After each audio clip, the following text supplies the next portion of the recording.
Bonjour et bienvenue. Aujourd'hui, on plonge dans la stratégie de plateforme. Et attention, ce n'est pas juste un business model à la mode, non. C'est une refonte complète de la façon dont la valeur se crée et s'échange à l'ère du numérique. C'est un changement de perspective qui est absolument total. Alors, pour concevoir une stratégie de plateforme qui tienne la route, on va suivre un parcours en 5 étapes, très logique. D'abord, on va poser les bases, la différence entre l'ancien modèle et le nouveau. Ensuite, on va regarder sous le capot pour voir comment une plateforme est construite. Puis on s'intéressera à son moteur, son carburant, on verra comment on la démarre, et enfin, comment on récolte les fruits de tout ce travail. C'est parti! Ok, on attaque direct dans le dur. Pour vraiment saisir la puissance d'une plateforme, il faut d'abord comprendre ce qu'elle n'est pas. Et ce qu'elle n'est pas, c'est ce qu'on appelle un pipeline, le modèle d'entreprise traditionnel que l'on connaît tous par cœur. Et c'est là que tout se joue. Vraiment. À gauche, le pipeline, c'est le modèle classique. Une entreprise fabrique un produit en interne, de A à Z, et le pousse vers le client. Prenez Food Cherry, ils cuisinent leurs propres plats dans leur propre cuisine. La valeur est linéaire. À droite, la plateforme. Et là, c'est une autre histoire. Elle ne fabrique rien elle-même, elle orchestre. Uber Eats n'a pas de restaurant, n'est-ce pas? Son rôle, c'est de connecter des restaurants avec des clients. La valeur est créée par les autres, par l'écosystème. Et l'avantage compétitif, du coup, ce n'est plus de posséder des ressources, mais de maîtriser les interactions. C'est un changement radical de mentalité. Bon, ça, c'est pour le quoi. Maintenant, la question, c'est comment. Parce que, évidemment, il n'y a pas qu'un seul type de plateforme. En concevoir une, c'est avant tout faire des choix d'architecture qui sont vraiment décisifs. En gros, on peut les regrouper en 3 grandes familles. D'abord, les plus évidentes, les places de marché ou marketplace. Leur boulot, mettre en relation des acheteurs et des vendeurs. Amazon, Alibaba, Uber, on connaît. Ensuite, on a les plateformes de contenu et les réseaux sociaux. Là, ce sont les utilisateurs eux-mêmes qui créent la valeur. Pensez à YouTube ou Facebook. Et enfin, il y a les plus techniques qu'on appelle les systèmes d'exploitation, comme Android ou iOS. Eux, ils ne fournissent pas un service final, mais la fondation sur laquelle tout un écosystème d'applications va pouvoir se construire. Mais alors la question c'est, qu'est-ce qui fait tenir tout ce beau monde ensemble? Le ciment, la colle technologique, c'est l'API. C'est cette interface qui permet à des milliers de services, d'applications, de partenaires de se brancher facilement sur la plateforme. C'est la porte d'entrée de l'écosystème. Et c'est grâce à ça que la plateforme peut grandir, innover, bien au-delà de ce que l'entreprise seule pourrait faire.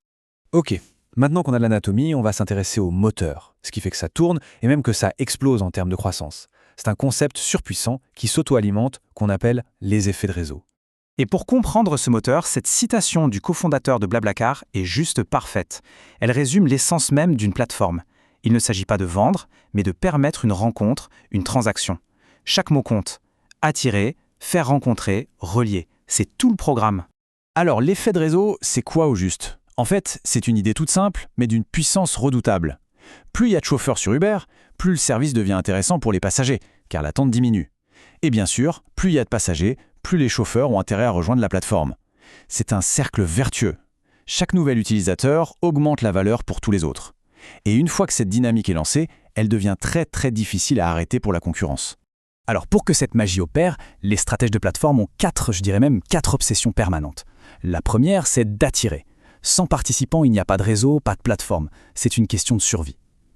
La deuxième, c'est de faire correspondre. Pourquoi ? Parce qu'une connexion qui n'est pas pertinente, c'est un utilisateur frustré et c'est de la valeur qui se détruit. Troisième obsession, connecter.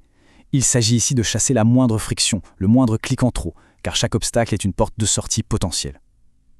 Et enfin, traiter des transactions. La raison est simple, sans confiance, tout s'écroule. Si les transactions ne sont pas sûres et fluides, l'écosystème ne peut pas fonctionner. Bon, sur le papier, c'est génial. Croissance exponentielle, cercle vertueux. Sauf qu'il y a un mais. Un obstacle énorme au départ, c'est le fameux problème de l'œuf ou de la poule, le dilemme que tout créateur de plateforme doit absolument résoudre pour se lancer.